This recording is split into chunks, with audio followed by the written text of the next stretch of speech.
ഈ വരുന്ന നിയമസഭാ തിരഞ്ഞെടുപ്പിൽ രാഹുൽ മാങ്കൂട്ടം പാലക്കാട് സ്വതന്ത്ര സ്ഥാനാർത്ഥിയാകും. സ്വതന്ത്ര സ്ഥാനാർത്ഥിയായാൽ കോൺഗ്രസിന്റെ ഒറിജിനൽ സ്ഥാനാർത്ഥി എന്ന് പറയുന്ന ആൾ പ്രസക്തനേ അല്ല.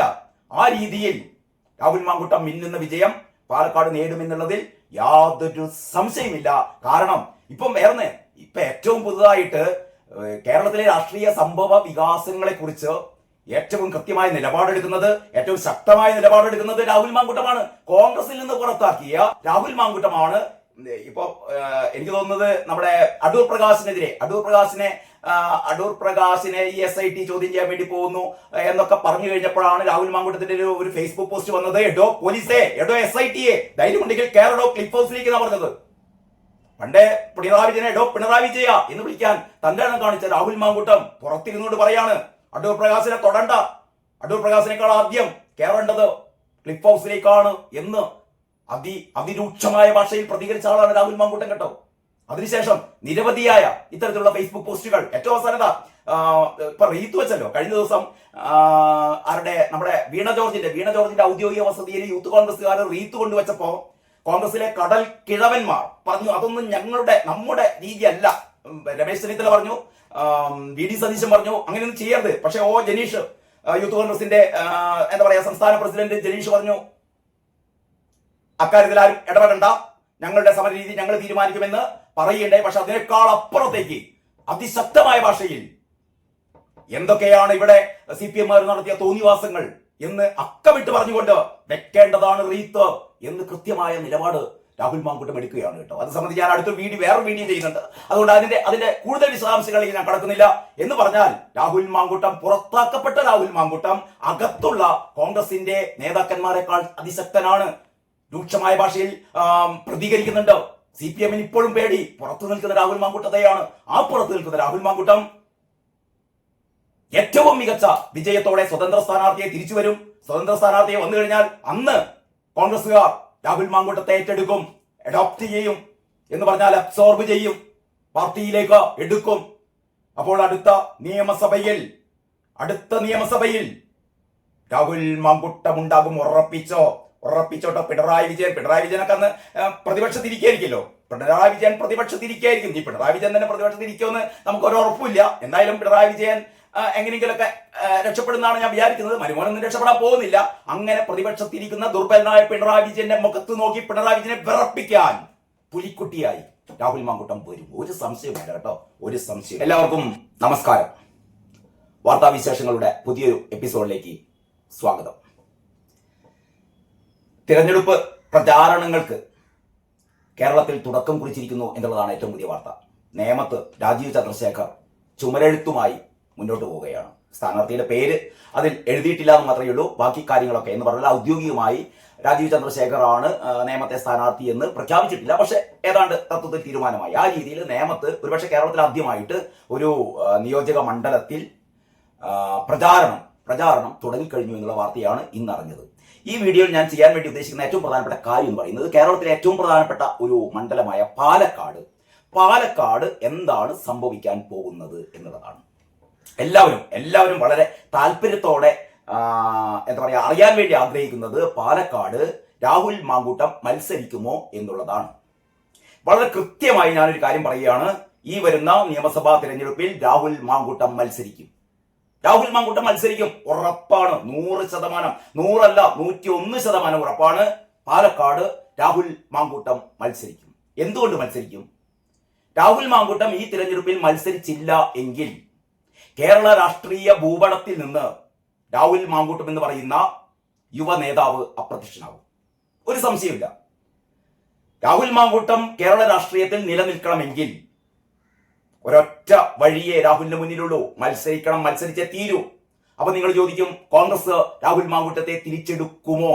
തിരിച്ചെടുക്കില്ല. തൽക്കാലം ഇന്നത്തെ ഈ അവസ്ഥ വെച്ച് നമുക്ക് മനസ്സിലാക്കാൻ കഴിയുന്ന ഒരു കാര്യം, രാഹുൽ മാങ്കൂട്ടത്തിനെ കോൺഗ്രസ് തിരിച്ചെടുക്കാൻ പോകുന്നില്ല. നമുക്കറിയാം, രാഹുൽ മാങ്കൂട്ടത്തിന് തിരഞ്ഞെടുപ്പിൽ മത്സരിക്കാൻ ഒരു വിധത്തിലുള്ള അയോഗ്യതയുമില്ല. രാഹുലിനെ അയോഗ്യനാക്കാനുള്ള ഒരു ശ്രമമൊക്കെ നടത്തി നോക്കി. പക്ഷേ അങ്ങനെ വല്ലതും സംഭവിച്ചു കഴിഞ്ഞാൽ ആദ്യം അയോഗ്യപ്പെടാൻ പോകുന്നത് ആരായിരിക്കും? മരുമോനായിരിക്കും. മുകേഷ് ആയിരിക്കും, ഗണേഷ് ആയിരിക്കും. അങ്ങനെയുള്ള ഒരുപാട് ആൾക്കാരെ അയോഗ്യനാക്കപ്പെട്ടിട്ട് മാത്രമേ രാഹുലിനെ അയോഗ്യനാക്കാൻ പറ്റുള്ളൂ എന്ന് പറയുന്ന ഒരു നിയമോപദേശം കിട്ടിയപ്പോഴാണ് അത് തൽക്കാലം വേണ്ടാന്ന് വെച്ചത്. അപ്പൊ രാഹുലിനെ അയോഗ്യനാക്കിയിട്ടില്ല. രാഹുലിന് അടുത്ത തവണ തിരഞ്ഞെടുപ്പിൽ മത്സരിക്കാം. പക്ഷേ കോൺഗ്രസ് സ്ഥാനാർത്ഥിയായി മത്സരിക്കാൻ തൽക്കാലം സതീശൻ സമ്മതിക്കില്ല. പക്ഷേ കോൺഗ്രസിനുള്ളിൽ തന്നെ നമുക്കറിയാം, കോൺഗ്രസിനുള്ളിൽ ഒരു വലിയ വിഭാഗം എന്ന് തന്നെ നിസ്സംശയം നമുക്ക് പറയാം, ഒരു വലിയ വിഭാഗം രാഹുൽ മാങ്കൂട്ടത്തിനോടൊപ്പമാണ്. ഇപ്പൊ നമുക്കറിയാം, ഇപ്പൊ ഏറ്റവും കൂടുതൽ എന്താ പറയാ ആൾക്കാർ വായിക്കുന്ന, ശ്രദ്ധിക്കുന്ന മാധ്യമം എന്ന് പറയുന്നത് നമ്മുടെ സോഷ്യൽ മീഡിയ ആണ്, അല്ലാതെ TV ചാനലുകളോ പത്രങ്ങളോ ഒന്നുമല്ല. ഈ സോഷ്യൽ മീഡിയയിൽ നമുക്ക് നോക്കിയാൽ അറിയാം രാഹുൽ മാങ്കൂട്ടത്തിനുള്ള ജനപ്രീതി. എനിക്ക് തോന്നുന്നു ഒരുപക്ഷെ കേരളത്തിലെ ഒരു യുവ നേതാവിനും രാഹുൽ മാങ്കൂട്ടത്തിന്റെ അത്ര ജനപ്രീതിയില്ല. അപ്പൊ നിങ്ങൾ ചോദിക്കും, രാഹുൽ മാങ്കൂട്ടത്തിനെതിരെ ഒരുപാട് ലൈംഗിക ആരോപണങ്ങൾ വന്നു. ശരി, വന്നു. അതിലിപ്പോ എന്താ? രാഹുൽ മാങ്കൂട്ടത്തിനെതിരെ 3 ലൈംഗിക ആരോപണ കേസുകൾ വന്നു. പക്ഷെ 3 എണ്ണത്തിലും രാഹുൽ മാങ്കൂട്ടം നിരപരാധിയാണ്. രാഹുൽ മാങ്കൂട്ടം ഒരു കുറ്റവും ചെയ്തിട്ടില്ല എന്ന് കോടതി പറഞ്ഞു. അങ്ങനെയാണ് മുൻകൂർ ജാമ്യം ഈ ഹൈക്കോടതിയും 2 സെഷൻസ് കോടതികളും നൽകിയത്. എന്തൊക്കെയായിരുന്നു നമ്മൾ കേട്ടതല്ലേ? രാഹുൽ മാങ്കൂട്ടം ഏറ്റവും വലിയ പെണ്ണുപിടിയനാണ്, ലൈംഗിക വൈകൃതക്കാരനാണ്, ഇത്രയും വലിയൊരു ആളില്ല.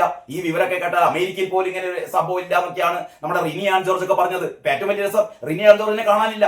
റിനി ആൻ ജോർജ് എന്ന് പറയുന്ന രാഹുൽ മാങ്കൂട്ടത്തിനെ ആദ്യമായി കരിവാരി തെച്ച രാഹുൽ മാങ്കൂട്ടം എന്ന് പറയുന്ന യുവ ചെറുപ്പക്കാരനെ ഇത്തരത്തിലുള്ള ലൈംഗിക ആരോപണങ്ങൾ വരാനിടയാക്കിയ ഒരു മുതലാണ് റിനി ആൻ ജോർജ്. റിനി ആൻ ജോർജിനെ ഇപ്പം കാണാനില്ല. കാരണം റിനി ആൻ ജോർജ് ഞെട്ടി. ശ്രീനാദേവി കുഞ്ഞമ്മ ഒരടി കൊടുത്തു. ശ്രീനാദേവി കുഞ്ഞമ്മ പറഞ്ഞു, ഇനി മിണ്ടരുത്. കാരണം രാഹുൽ മാങ്കൂട്ടത്തിനെതിരെ നീ പറഞ്ഞ കാര്യങ്ങൾ എന്താ പറഞ്ഞത്? രാഹുൽ മാങ്കൂട്ടം പരിചയപ്പെട്ട് 24 മണിക്കൂറിനകം തന്നോട് മോശമായി പെരുമാറി. അങ്ങനെയായിരുന്നല്ലോ റിനി ആൻ ജോർജ് പറഞ്ഞത്. യഥാർത്ഥത്തിൽ എന്താ സംഭവിച്ചത്? റിനി ആൻ ജോർജ് തന്നെ പറഞ്ഞിട്ടുണ്ട്, രാഹുൽ മാങ്കൂട്ടത്തിനെ അങ്ങോട്ട് ചെന്ന് ഹെഡ് ചെയ്തത് റിനി ആൻ ജോർജ് ആണ്, അല്ലാതെ രാഹുൽ മാങ്കൂട്ടം റിനി ആൻ ജോർജിനെ തേടി ചെന്നതല്ല. അപ്പൊ റിനി ആൻ ജോർജ് ആദ്യമായി രാഹുൽ മാങ്കൂട്ടത്തെ ചെന്ന് അങ്ങോട്ടേക്ക് പരിചയപ്പെടുന്നു ഈ സോഷ്യൽ മീഡിയയിൽ. അങ്ങനെയാണ് 24 മണിക്കൂറിനകം രാഹുൽ മാങ്കൂട്ടം മോശം പെരുമാറ്റം എന്ന് പറഞ്ഞാൽ ഒരു 5 സ്റ്റാർ ഹോട്ടലിലേക്ക് വരുമോ അങ്ങനെ എന്തോ പറഞ്ഞതാണ് പറയുന്നത്. അപ്പൊ രാഹുൽ മാങ്കൂട്ടം തന്നെ ഹാഷ്മിയുമായ ഇന്റർവ്യൂവിൽ പറഞ്ഞു, റിനി ആൻ ജോർജ് ഈ ഇതിൽ വന്ന ഈ ചാറ്റ് മുഴുവൻ വെളിപ്പെടുത്തട്ടെ. എന്നിട്ട് പറയാണ് രാഹുൽ മാങ്കൂട്ടം ഹാഷ്മിയുടെ ഫോൺ പരിശോധിക്കും, റിനി ആൻ ജോർജ് എന്നോട് എന്താ പറഞ്ഞെന്ന് കൂടി കേൾക്കണമല്ലോ എന്ന് പറഞ്ഞാൽ റിനി ആൻ ജോർജ് അതോടുകൂടി പെട്ടു. അപ്പൊ ശ്രീനാദേവി കുഞ്ഞമ്മ പറഞ്ഞു, ഇങ്ങനെ മോശം പെരുമാറ്റം ആണ് രാഹുൽ മാങ്കൂട്ടത്തിൽ നിന്ന് ഉണ്ടായത് എന്ന് പറയുന്ന റിനി ആൻ ജോർജ് ഇങ്ങനെ മോശം പെരുമാറ്റം ഉണ്ടായി എന്ന് പറയുന്ന ആ ദിവസത്തിന് ശേഷം എത്രയോ മാസങ്ങൾക്ക് ശേഷം റിനി ആൻ ജോർജ് രാഹുൽ മാങ്കൂട്ടത്തെ വീഡിയോ ചാറ്റ് ചെയ്യുകയാണ്. രാത്രി എപ്പോഴറിയോ? രാത്രി 12:30 മണിക്ക്. എന്നിട്ട് പറയാണ്, നമുക്ക് സീക്രട്ട് ചാറ്റിന് വേണ്ടിയിട്ട് വരാൻ ക്ഷണിക്കുകയാണ്.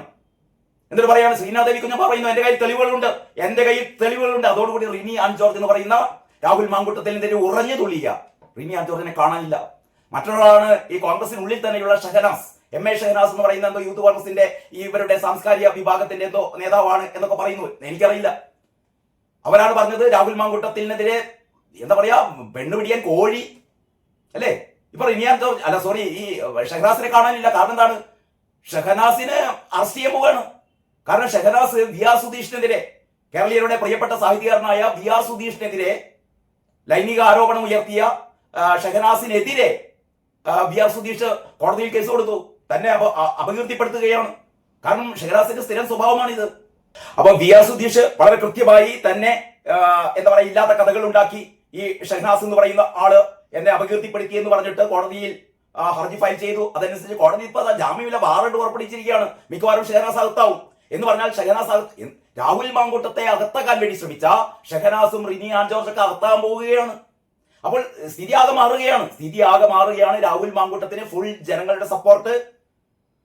മീഡിയ മാത്രമാണ് ഇപ്പോഴും. പക്ഷെ എന്ത് മീഡിയ? ഈ പരമ്പരാഗത മീഡിയ, പത്രങ്ങളും ചാനലുകളും. ആര് പത്രങ്ങളും ചാനലുകളും ഇത്രമാത്രം ശ്രദ്ധിക്കുന്നു? ഒരു 5% കുറവ്. ബാക്കിയുള്ള 95% വാർത്തകൾ അറിയാൻ വേണ്ടിയിട്ട്, വാർത്തകൾ ഷെയർ ചെയ്യാൻ വേണ്ടിയിട്ട്, പരസ്പരം കമ്മ്യൂണിക്കേറ്റ് ചെയ്യാൻ വേണ്ടിയിട്ട് ഇവര് എന്താ പറയാ ഉപയോഗിക്കുന്നത് സോഷ്യൽ മീഡിയ ആണ്. ആ സോഷ്യൽ മീഡിയയിൽ മുഴുവനും രാഹുൽ മാങ്കൂട്ടത്തിനാണ് സപ്പോർട്ട്. അതിൽ തന്നെ സ്ത്രീകളാണ് ഏറ്റവും കൂടുതൽ രാഹുൽ മാങ്കൂട്ടത്തെ എന്ത് ചെയ്യുന്നത്, സപ്പോർട്ട് ചെയ്യുന്നത്. മാത്രമല്ല കേരള രാഷ്ട്രീയം മാറുകയാണ്. രാഷ്ട്രീയ രംഗത്തെ സദാചാരം എന്നൊന്നും പറഞ്ഞ് പാരും വരണ്ട. കാരണം സദാചാരത്തിന്റെ കാഴ്ചപ്പാടുകളൊക്കെ മാറുകയാണ്. രാഹുൽ മാങ്കൂട്ടം പല സ്ത്രീകളുമായി ബന്ധപ്പെട്ടിട്ടുണ്ട്. രാഹുൽ മാങ്കൂട്ടം തന്നെ അത് സമ്മതിക്കുന്നുണ്ട്. അതിൽ ആർക്ക് ആർക്കും രാഹുൽ മാങ്കൂട്ടത്തോട് ഒരു വിയോജിപ്പുമില്ല, അല്ലെങ്കിൽ ഒരു വിദ്വേഷവുമില്ല. നേരെ മറിച്ച് രാഹുൽ മാങ്കൂട്ടം ഏതെങ്കിലും ഒരു പെൺകുട്ടിയെ ബലാത്സംഗം ചെയ്തു എന്നാണെങ്കിൽ ശരി, ഓക്കെ, അത് ചെയ്യാൻ പാടില്ല. പക്ഷേ കോടതികൾ പറയുന്നു രാഹുൽ മാങ്കൂട്ടം ഒരു പെൺകുട്ടിയെയും ബലാത്സംഗം ചെയ്തിട്ടില്ല. രാഹുൽ മാങ്കൂട്ടം തന്നെ ഹാഷ്മിയോട് പറഞ്ഞിട്ടുണ്ട്, ഹാഷ്മി, ഞാൻ ഇന്നേ വരെ ഒരു പെൺകുട്ടിയുടെയും സമ്മതം കൂടാതെ അവളുടെ ശരീരത്തെ ഞാൻ സ്പർശിച്ചിട്ടില്ല എന്ന് രാഹുൽ മാങ്കൂട്ടം വളരെ ധീരതയോടെ തല ഉയർത്തി പിടിച്ചുകൊണ്ട് പറയുന്നുണ്ട്. എത്ര പേർക്ക് അങ്ങനെ പറയാൻ പറ്റൂ? എന്ന് പറഞ്ഞാൽ രാഹുൽ മാങ്കൂട്ടം ക്ലീൻ ഇമേജിൽ, അല്ലെ, ക്ലീൻ ഇമേജിലാണ് രാഹുൽ മാങ്കൂട്ടം നിൽക്കുന്നത്. എനിക്ക് തോന്നുന്നത് ഇപ്പൊ കോൺഗ്രസ് ഇപ്പൊ ചെയ്യാൻ പോകുന്നത്, കോൺഗ്രസ് നിലവിലുള്ള MLA-മാരൊക്കെ വീണ്ടും മത്സരിക്കുന്ന പറയുന്നത്. അതിൽ കെ ബാബു മാത്രമേ, തൃപ്പൂണിത്തുറയിൽ കെ ബാബു മാത്രമേ മത്സരിക്കാൻ താനില്ല, എന്റെ ശാരീരിക അവസ്ഥകൾ മൂലം അല്ലെങ്കിൽ പ്രായാധിക്യം മൂലം ഞാൻ ഇനി മത്സര രംഗത്തേക്കില്ല എന്ന് കെ ബാബു പ്രഖ്യാപിച്ചു. ബാക്കിയുള്ള MLA-മാർ മുഴുവൻ മത്സരത്തിനുണ്ട്. എൽദോസ് കുന്നപ്പള്ളി മത്സരിക്കും. എൽദോസ് കുന്നപ്പള്ളിക്കെതിരെ ഇതേപോലെ ലൈംഗിക ആരോപണ കേസുണ്ട്. മുകേഷ് മത്സരിക്കും. അതല്ലെങ്കിൽ മുകേഷ് മത്സരിച്ചല്ലെങ്കിൽ ഗണേഷ് കുമാർ മത്സരിക്കല്ലോ അങ്ങേപ്പുറത്തുനിന്ന്.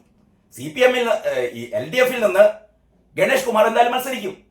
അക്കാര്യത്തിൽ ആർക്കും എതിരഭിപ്രായമില്ലല്ലോ. മരുമോ മത്സരിക്കല്ലോ. എന്ന് പറഞ്ഞാൽ ഏറ്റവും വലിയ സ്ത്രീ പീഡകന്മാരൊക്കെ അങ്ങേപ്പുറത്ത് മത്സരിക്കും. പിന്നെ ഇവിടെ രാഹുൽ മാങ്കൂട്ടത്തിന് മത്സരിക്കാൻ എന്താണ് അയോഗ്യത? ഒരയോഗ്യതയില്ല. പക്ഷേ രാഹുൽ മാങ്കൂട്ടത്തെ കോൺഗ്രസ് ലേബലിൽ രാഹുൽ മാങ്കൂട്ടത്തിന് മത്സരിക്കാൻ പറ്റില്ല. അപ്പം രാഹുൽ മാങ്കൂട്ടം എന്ത് ചെയ്യും? രാഹുൽ മാങ്കൂട്ടം സ്വതന്ത്രനായി മത്സരിക്കും. അതാണ് ഏറ്റവും പുതിയ പാലക്കാട് നിന്ന് നമുക്ക് കിട്ടുന്ന ഏറ്റവും പുതിയ റിപ്പോർട്ട്. രാഹുൽ മാങ്കൂട്ടം പാലക്കാട് സ്വതന്ത്രനായി മത്സരിക്കും. ഷാഫി പറമ്പിലിന്റെ പരിപൂർണമായ പിന്തുണ നമുക്കറിയാലോ.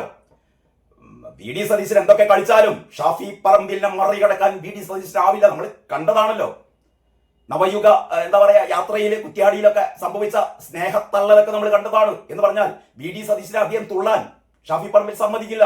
മാത്രമല്ല പാലക്കാട് ഷാഫി പറമ്പിലിനെ സംബന്ധിച്ചിടത്തോളം അവിടുത്തെ മുസ്ലിം വോട്ടുകൾ വളരെ നിർണായകമാണ്.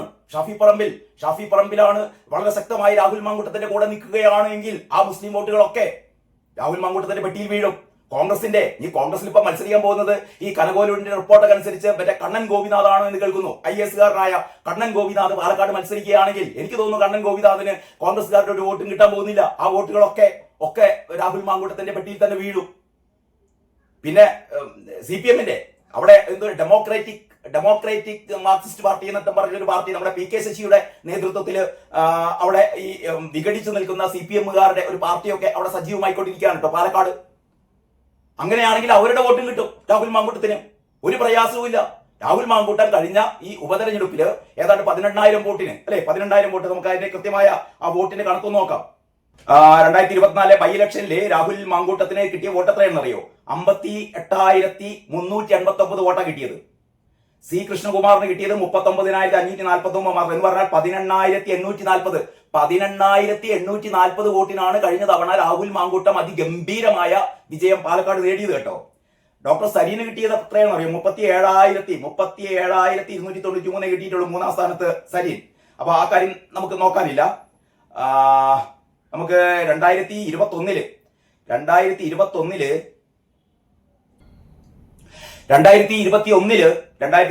ഷാഫി പറമ്പിലിന് അന്ന് കിട്ടിയത് 54,079 വോട്ടാണ്. ഈ ശ്രീധരനായിരുന്നില്ല ഒന്ന്. ഈ ശ്രീധരൻ ജയിക്കാൻ വേണ്ടി പോവുകയാണ് എന്നൊരു തോന്നിച്ചൊക്കെ ഉണ്ടായിരുന്നു. 50,220 വോട്ട് ശ്രീധരന് നേടിയിരുന്നു. ഷാഫിക്ക് 54,079 എന്ന് പറഞ്ഞാൽ 3,859. വെറും 3,859 വോട്ടിനാണ് കഴിഞ്ഞതിന്റെ മുന്നത്തെ തവണ. എന്ന് പറഞ്ഞാൽ കഴിഞ്ഞതിന് മുന്നത്തെ തവണയല്ല, ഈ ഷാഫി പറമ്പിലിന് ഏറ്റവും അവസാനമായി അവിടെ കിട്ടിയ വോട്ടുകൾ എന്ന് പറയുന്നത് ഭൂരിപക്ഷം എന്ന് പറയുന്നത് 3,859 അതായത് 2021. ഇനി 2016 2016 ഷാഫിയാണ് ജയിക്കുന്നത്. ഷാഫിക്ക് അന്ന് 17,843 ആയിരുന്നു ഷാഫിയുടെ ഭൂരിപക്ഷം. 17,483 കേട്ടോ, 17,483. അന്ന് ശോഭാ സുരേന്ദ്രനായിരുന്നു 2-ാം സ്ഥാനത്ത്. 40,076 വോട്ടുകൾ ശോഭാ സുരേന്ദ്രൻ കിട്ടിയിരുന്നു. ചുരുക്കി പറഞ്ഞാല് ഷാഫി പറമ്പിലിന് ആദ്യം ശോഭാ സുരേന്ദ്രനാണ് എതിർ സ്ഥാനാർത്ഥിയായിട്ട് പോലും ഷാഫി പറമ്പിൽ ജയിച്ചത് 17,483 വോട്ടിനാണ് 2016. 2021 ആയപ്പോഴത്തേക്ക് ഈ ശ്രീധരന്റെ കനത്ത വെല്ലുവിളിയുടെ എന്താ പറയാ അതിന്റെ മുന്നിൽ പോലും ഷാഫി പറമ്പില് 3,859 വോട്ടിന് ജയിച്ചു. കഴിഞ്ഞ ഉപതെരഞ്ഞെടുപ്പില് രാഹുൽ മാങ്കൂട്ടം ജയിച്ചത് എത്രയാണ്? ഞാൻ നേരത്തെ പറഞ്ഞു 18,000 അല്ലെ, 58,389 വോട്ടുകൾ ലീഡ്. 18,840 18,840 വോട്ടിനാണ് രാഹുൽ മാങ്കൂട്ടം ജയിച്ചത്. എനിക്ക് തോന്നുന്നതല്ല, ഞാൻ മറ്റൊരു ചാനലിലെ എനിക്ക് ഇഷ്ടപ്പെട്ട 2 രാഷ്ട്രീയ നിരീക്ഷകരാണ്. ഒന്ന് NM പിയേഴ്സൺ. NM പിയേഴ്സിനും മറ്റൊന്ന് നമ്മുടെ മുതിർന്ന മാധ്യമപ്രവർത്തകനായ രാമേന്ദ്രൻ സാറും NM പിയേഴ്സിനും തമ്മിൽ ഇത് സംബന്ധിച്ച് ഇപ്പൊ ഞാൻ സംസാരിക്കുന്ന വിഷയം, അതായത് രാഹുൽ മാങ്കൂട്ടം പാലക്കാട് സ്വതന്ത്ര സ്ഥാനാർത്ഥിയെ മത്സരിക്കുമോ എന്ന ഒരു കാര്യത്തിൽ അവർ തമ്മിൽ ഒരു ചർച്ച നടത്തിയിരുന്നേ. അപ്പൊ അതില് രാമേന്ദ്രൻ സാർ പറഞ്ഞ ഏറ്റവും പ്രധാനപ്പെട്ട കാര്യം പറഞ്ഞത് ഏതാണ്ട് ഒരു 20,000 വോട്ടിന് തന്നെങ്കിലും രാഹുൽ മാങ്കൂട്ടം ജയിക്കുന്ന പറയുന്നത്. എനിക്ക് തോന്നുന്നതാണ്. കഴിഞ്ഞ തവണ 18,000 വോട്ട് കിട്ടി, ഇപ്രാവശ്യം 12,000+ വോട്ട് കിട്ടി. ഇപ്രാവശ്യം രാഹുൽ മാങ്കൂട്ടം സ്വതന്ത്രനായി മത്സരിച്ചാൽ പോലും അവിടെ കണ്ണൻ ഗോപിനാഥോ അതല്ലെങ്കിൽ ഏതെങ്കിലും ഒരു ദുർബലനായ സ്ഥാനാർത്ഥി അവിടെ വന്നാൽ മിക്കവാറും ദുർബലനായ സ്ഥാനാർത്ഥിയായിരിക്കും അവിടെ നിർത്തുക. കാരണം പാലക്കാട് ആരായിരിക്കണം? ഇപ്പം രാഹുൽ മാങ്കൂട്ടത്തെ കോൺഗ്രസ് തിരിച്ചെടുത്തില്ല എങ്കിലും അവിടെ ആരായിരിക്കും കോൺഗ്രസ് സ്ഥാനാർത്ഥി എന്ന് തീരുമാനിക്കുക ഷാഫി പറമ്പിലായിരിക്കും. അപ്പൊ ഷാഫി പറമ്പിൽ രാഹുൽ മാങ്കൂട്ടത്തെ ജയിപ്പിക്കാൻ വേണ്ടിയിട്ട് അവിടെ ഒരു ദുർബലനായ സ്ഥാനാർത്ഥിയെ നിർത്തും. അപ്പൊ ദുർബലനായ സ്ഥാനാർത്ഥിയെ നിർത്തിയാൽ ദുർബലനായ സ്ഥാനാർത്ഥി കോൺഗ്രസിന്റെ ഒരു ഡ്യൂപ്ലിക്കേറ്റ് സ്ഥാനാർത്ഥിയാകും. ഒറിജിനൽ സ്ഥാനാർത്ഥി രാഹുൽ മാങ്കൂട്ടവുമായി മാറും. അങ്ങനെ ഈ വരുന്ന നിയമസഭാ തിരഞ്ഞെടുപ്പിൽ മിന്നുന്ന ജയം രാഹുൽ മാങ്കൂട്ടം പാലക്കാട് നേടുമെന്ന കാര്യത്തിൽ ആർക്കും സംശയമില്ല. രാഹുൽ മാങ്കൂട്ടത്തിന് ഫുൾ സപ്പോർട്ടാണ്. ആരുടെ? സണ്ണി ജോസഫിന്റെ അതായത് KPCC പ്രസിഡന്റായ സണ്ണി ജോസഫിന്റെ ഫുൾ സപ്പോർട്ട്, സുധാകരന്റെ ഫുൾ അല്ല ഡബിൾ അല്ലെ? അങ്ങനെയാണ് ആ ചർച്ചയിൽ ആര് പറഞ്ഞത്? രാമേന്ദ്ര സാർ പറഞ്ഞത്. അതായത് പിയേഴ്സൺ പറഞ്ഞു സുധാകരന്റെ സപ്പോർട്ട് രാഹുൽ മാങ്കൂട്ടത്തിന് സണ്ണി ജോസഫിനേക്കാൾ ഉണ്ടാവില്ലോ. പക്ഷെ സണ്ണി ജോസഫ് KPCC പ്രസിഡന്റ് ആണ്. സുധാകരേട്ടന് അങ്ങനെ ഒരു സ്ഥാനമൊന്നും ഇപ്പൊ ഇല്ലാത്തതുകൊണ്ട്, പക്ഷെ പാർട്ടിയിൽ സുധാകരേട്ടന് നല്ല സ്വാധീനമുണ്ട്. അതുകൊണ്ട് തന്നെ സുധാകരന്റെ എല്ലാവിധ സപ്പോർട്ടും രാഹുൽ മാങ്കൂട്ടത്തിന് ഉണ്ടാവും.